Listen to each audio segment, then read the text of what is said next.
This is chapter 8, which is our first chapter on early childhood, and it's covering the physical domain of development. Now, when we think of early childhood, we think of ages about 2 to 3 up to 6 or 7. So at this age, there's different things that are influencing their growth and their health.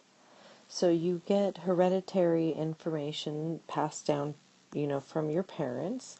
So whether you're tall or slim, those kind of things could be passed down from your genetic information. Hormones also play a role.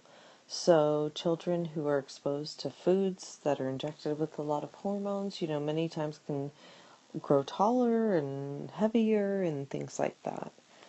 Emotional well-being also plays an influence. They find that children who experience extreme stress many times have stunted physical growth, appear years younger than other children that are of the same age. Sleep habits or having sleep problems. We pretty much grow primarily when we're asleep. Our body is in a state of rest and it allows us to go through those growing pains. Well, children who do not sleep very well for whatever reason many times feel more of those pains because they're awake more of the day. Nutrition, again, good nutrition can lead to positive health, and poor nutrition can lead to more negative outcomes. Infectious diseases with young children and childhood injuries. So, if we were in class, I would say, what gender and what temperament do you think has the most injuries? And most people, will say it's boys and difficult temperament. Again, having a hard time with impulse control is a typical thing with young boys. So many times that leads to broken bones and other things like that. Okay, nutrition. Appetite becomes unpredictable. Again, depending on the child, depending on the parenting styles that the child is exposed to, the child may have a wide variety of desires when it comes to food, but they tend to like what's familiar and, again, what they're exposed to. And the environment influences their choices. So they want to imitate admired people. I actually just had an example tonight where I saw children who normally don't go for fruits and vegetables eating apple after apple because their cousin, who they hadn't seen in years, was eating the apple. So it became a bonding experience and something that they did together. Again, it's important to have a repeated exposure to foods, especially at a young age, because children will sometimes just automatically say no to new experiences, and we have to keep pulling them in and having them try those new things. Again, the climate, the parental pressure, all those kinds of things, if children feel a lot of stress, they may not be able to eat, that may restrict their eating. And then poverty also plays a role. Children who have deficiency within their diet nutritionally tend to have more attention difficulties. Many times, diets low in vegetables and good vitamins and maybe high in sugars and fats can definitely lead to the brain lacking the ability to pay attention.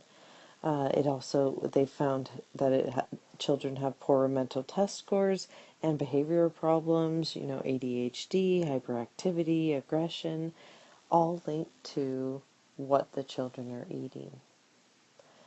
So how do we encourage good nutrition? We should offer a wide variety of healthy foods, offer predictable meals as well as snacks. So children know, what's coming, dinner, breakfast, but they also get little fun snacks throughout the day. And, especially when you notice maybe that they're getting a little cranky or low in energy, you should offer small portions, allow the child to be involved in the serving process, offer new foods early in a meal, and keep trying throughout the meal. Don't give up. Children, again, many times will want to be initially negative to new experiences, so we want to keep trying. Keep mealtimes pleasant, include children, sit together as a family, have it be a positive environment rather than maybe the child sitting alone and everyone else is off doing other things, where the child really doesn't want to eat and would rather be involved in those things. And avoid trying to use food as a reward or a punishment. You don't get dessert because of this, or food is food and behavior is behavior, and we want to focus on keeping those separate, because again, many times we mesh together our emotions and eating and things like that, so we want to keep those separate with young children. So now we're going to talk about motor development with early childhood age children. So gross motor wise, we're talking about the feet, the arm, and the torso, so the big, large muscles of the body. So common things that we will see are like single actions, where a child is able to throw a ball, to catch a ball, to maybe steer or to swing, but it takes a little bit longer to combine those actions, like to sit on a bike and actually steer and pedal. But sometimes you do see very young children who are able to combine their actions based on how much experience they've had with using those muscles.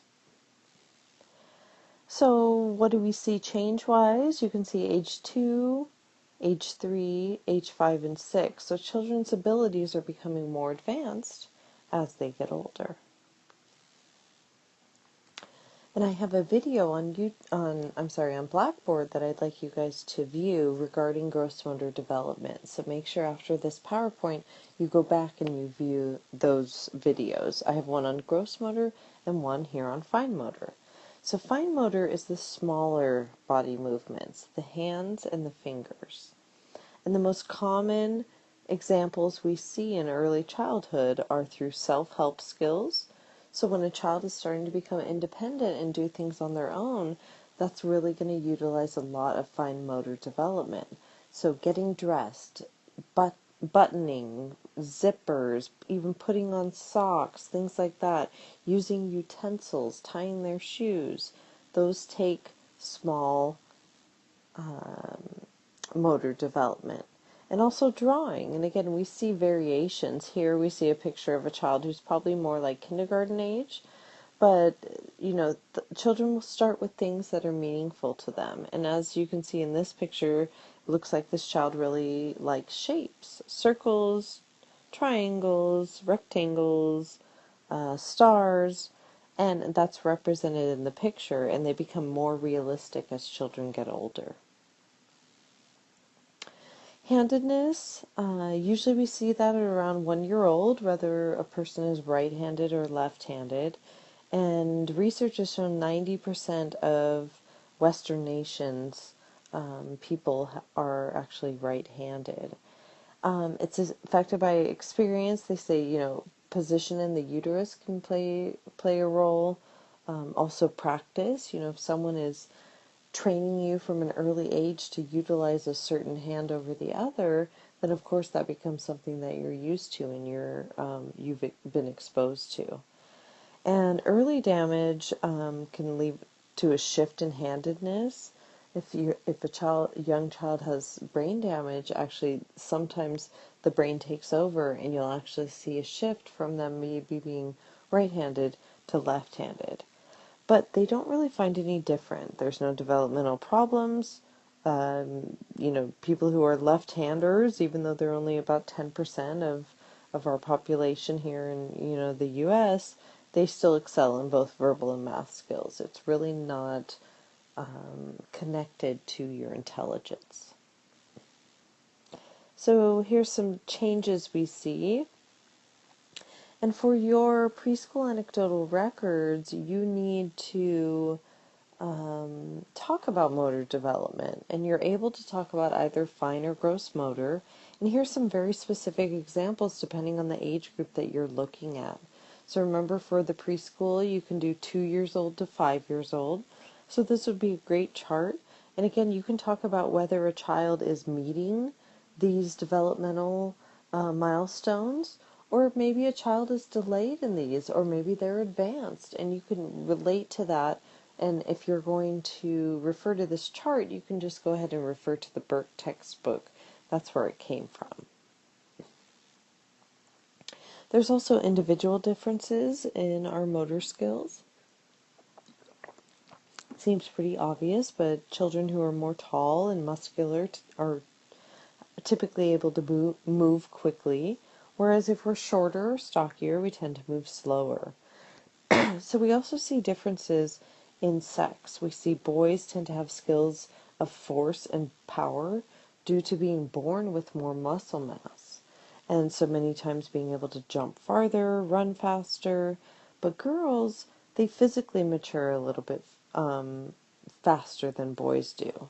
So what we find is they tend to have an edge in combining their gross motor skills, like balancing and foot movement, and they have an edge in fine motor skills. And again, many times that is reinforced by teachers, parents. Boys should be outside playing and being active, while girls could be, sitting and drawing and working more on their fine motor, or, helping out in the house. So through many times our gender roles, we push through children, and that's found in their motor skills, and we see that expressed. So children will develop their motor skills just through everyday play. They have found that formal lessons really have little impact, but children need at least 60 minutes of unstructured play every day. A chance to be creative, to, choose their own play patterns. But daily routines support fine motor. So, getting up, getting dressed, tying shoes, using utensils, brushing their teeth, those kind of things. So we want to provide appropriate space and equipment and promote a fun and positive attitude. Again, if we want girls outside also developing their gross motor skills, we need to be positive about it and have it be something that everyone's doing, getting everyone active and everyone involved. So please now make sure you go back onto Blackboard, you watch the videos on gross motor and fine motor development, and you create a journal response regarding an example preschool activity that you would maybe implement where you could utilize development of both fine and gross motor skills for the children. So go ahead and go back to Blackboard.